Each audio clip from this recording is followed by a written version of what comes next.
pane angasimuka here achibudza dare rino kuti dai tikaita zvakati kuti upenyu hwavanhu hugadzirike huende mberi. Simuka. Kushakada one central committee anoda kuti upenyu hwavanhu husumuke avakomana.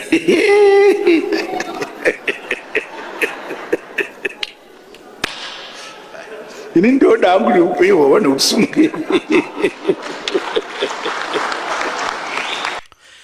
Alright, muri yeZimbabwe kusangana kwatiri kuita zvakare ipo pano pazemunyusi update apo patinoda kupa first hand update anonga ari kuitika munyika yedu yeZimbabwe. Ndofunga tiri kuona video rekutaura naPresident Emmerson Mnangagwa kutoti vanhu veCentral Committee vasimuke vamboisawo miono yavo, but tiri kuona kuti vanhu veCentral Committee vanenge vaine miono but vanenge vari kutya kutoti inawo haikungotya chete kuti ndokunotora zvisiri izvo ndakadzingwa muCentral Committee ndogona kudii, but vanhu vese vanokotone miono yavo kuti president tingatadai but nekubudikidza nekutya emhuri yeZimbabwe hapana anokwanisa kuonekwa achisimuka. Ndofunga mazvionera apa kutoti Central Committee ese nevanhu varimo nemuzariro vakaita patoshayiwa kana hwani atosimuka. So tira kuti tiwerenge tese panapa mhuri yeZimbabwe tichaenda kune zviri kuitika kuMozambique apa tiri kuona vagari vemunyika yeSouth Africa vari kudzingwa kumarestaurant kuMozambique, chinova chiricho chiratidzo chinoratidza kuti zvinhu hazvina kumira zvakanaka tichaenda kunhauwa dzacho.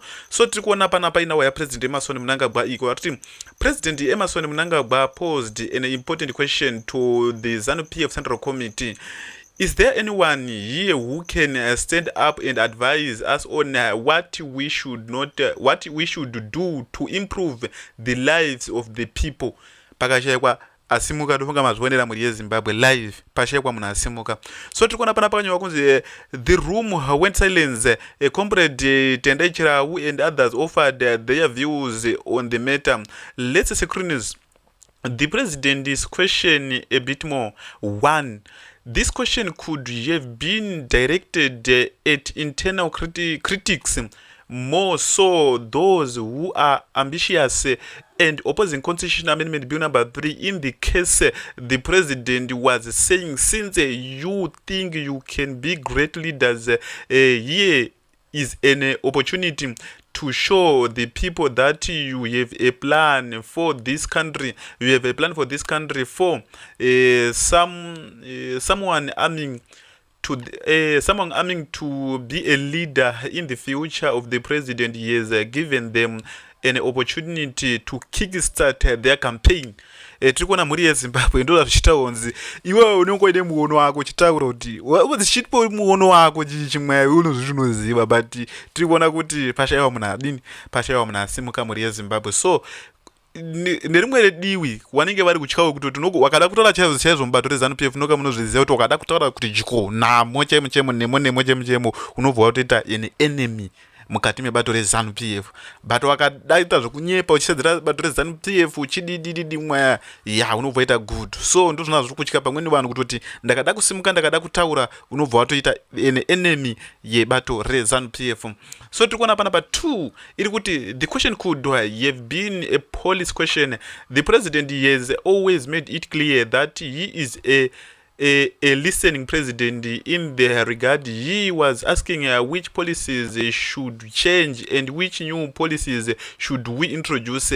Again, this was an opportunity for the emerging leader stars in ZANU-PF to shine. Someone could have said, Your Excellency, energy is one of the drivers of economic growth.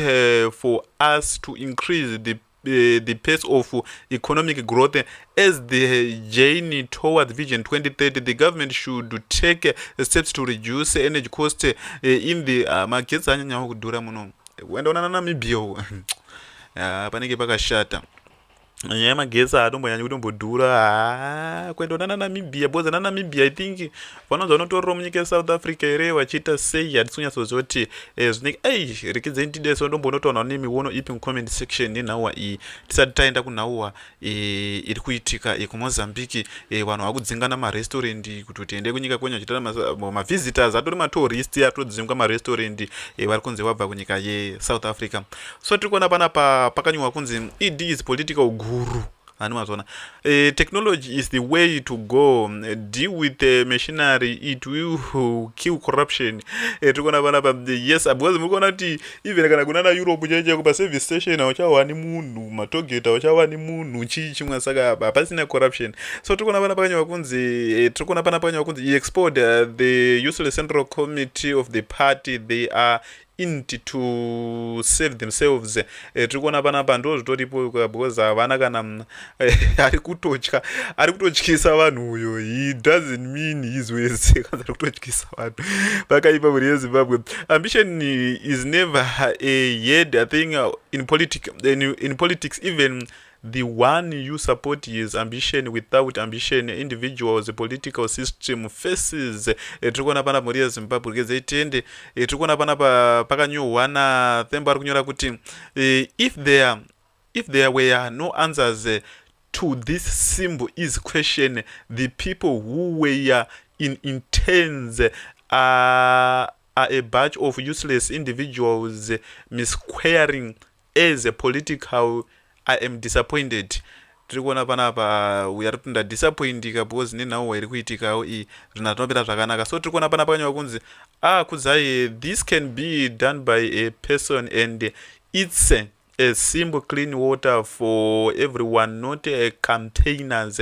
For few, affordable health care for all citizen, good infrastructures, employment creation. That was wakada kutaura izvozvo manje pazvinobva zvakudhakwira manje. Anobva atoita mahwana okutiita enemy chii chingototaura kuti zvitukuita tukutadzere isusu. So tira kuti tiende panapa tione kuti chii chiri kuitika kuMozambique uko, tione kuti zvakamira sei. Panapa tati chekupa manews update muri yeZimbabwe anenge ari kupisa. Ndofunga muri kuona ndo situation iri kuMozambique pari zvino. Yes. Ma South African vari kudzingwa kuMozambique ndo situation mamirire yakaita pari zvino. Tofuka tiri kuona video. Yes. We didn't swim to other we came with papers. You guys are helpers at home.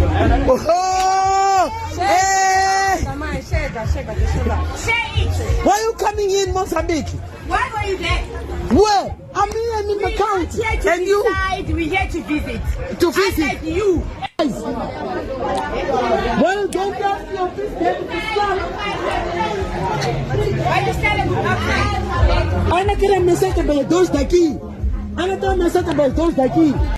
Ndofunga tiri kuona muri yeZimbabwe ndo zviri kuitika. Vanhu vari kutodzingana marestaurant rekutoti hakutotengi muno, uri kudei muno chichi wati chichi. So hondo yemarudzi.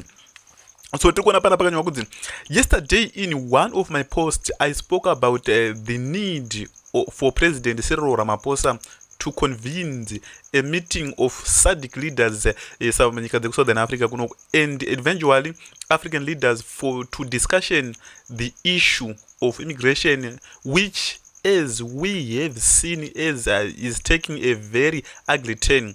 This video broken my heart as an African, seeing South Africans being chased out of a restaurant in Mozambique by Mozambicans because of what happening on 30 June in South Africa is deeply disturbing. These are ordinary citizens, not political leaders. When a citizen began against against one other across the border, it is a sign that leadership has failed. Leaders should never respond to problem emotionally. They should respond with wisdom, reason, that foresight. That is why I once again appeal to President Cyril Ramaphosa in his capacity as a current chairperson of SADC to saka organization akakashandi ngakabvisa akakanyonza SADC andesa blow up akashandi kako to urgently engage the leaders of the region on this crisis. We have reached a dangerous point where citizens are now expelling one another from restaurant businesses and communities simply because of their nationality. That should alarm every African leader. Tikuona pana muri yeZimbabwe, tikuona na general murudzi kunana dzakawandisa nyika dzacho dzakudongoitira South Africa sabotage kutoti at the end zvinhu zvakaramba zvakadai so kana kuti nemakore anoteerayo mabhodha achazoguma atovharwa cheche kutoti takatoona kana kuti in truck whatever mota inenge ine number plate yekunyika yeSouth Africa inopiswa munyika dzimwe chimwa zvazvangovharana zvakadaro kungoti ava vanenge vakungoitawo chinhu chavo vari pakakona kavo, then utangoona naNamibia naAngola, Botswana, Zimbabwe kwidza tichienda kuAfrica uko zvodini enda vanozvikwanisa chimwe ende zvinotokwanisika zvinezvo zvekutoti panongovharwa pese bodzi pakavharwa ikonomi yacho inobva yatongodonha bodzi kuti isimuke iri kusimudzwa Southern Africa region ndo iri kusimudza nyika yeSouth Africa zvekutoti zvakangovharwa zvese kungoti vanobva vatoti nemaflights chati kuona chidarika maspaces edu chingogara muri pakakona kenyika kako, so chinova chiri ndo chichazoguma zvazoitika at the end zvinhu zvakaramba zvakadai somhuri yeZimbabwe apa tiri kuona vanhu vakurwisana ivo pachezvavo zvinhu zvinomira zvakanaka. So tona wadzataya takakubatirei pano paZim-News update apo patinodai kuva mafirst hand update anonga ari kuitika munyika yedu yeZimbabwe. So regedzai timboone kuti zvakamira sei ingo anditoona Tekinde, yeah. Tekinde, you are right in everything that you have said. For us, to neutralize the period Mugabe. The darkest chapters of opposition history in Zimbabwe were experienced during Mugabe's tenures as president. The darkest periods of opposition history that I experienced were during Mugabe's time, between 1982 and paakazosvika afe kusvika tazoita coup tazodii. So those dark chapters were experienced during his time. Saka, there's no way you can ever sanitize his period and say kuti he was actually better. No, he was not. The only problem yatangoita ndekungotaramba tingori stuck with the same regime. Yangochinja na misoro chete, but otherwise ndo the same people.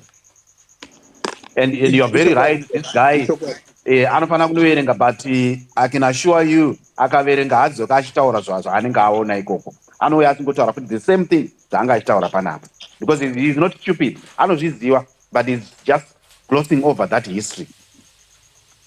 Ichokwadi munhu munhu anonga achido kudistracta vanhu handitoona kuvaisa mugoronga.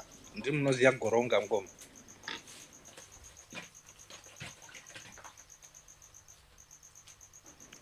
goronga ichi kakarwizi kanenge achifoma mbichana ka diverting people from the main agenda. Handitoona todiscuss zvimwe zvisiri achiudza ndo goronga irore ndo zvakanonga achido kuita ipopa. But thank you so much. Thank you. No, tinovanzwa kana vachitaura and ukaona achiramwa ndo type dzacho idzodzo dzinenge dzauya dzine mission dzakakrema manotes ekutaura. So if you try to ask and divert them from zvaanenge atumwa kuzotaura, anobva atotsamwa oda kuramwa, onyepera kuda kuteretena nekuramwa, kuda kuti hold that ransom panapa, kuti blackmail nekuramwa hazvichandi chinhu. I think Scott atomuona kuti uda kuramwa kuda kublackmail vanhu ikoko, emotional blackmail chaiyo.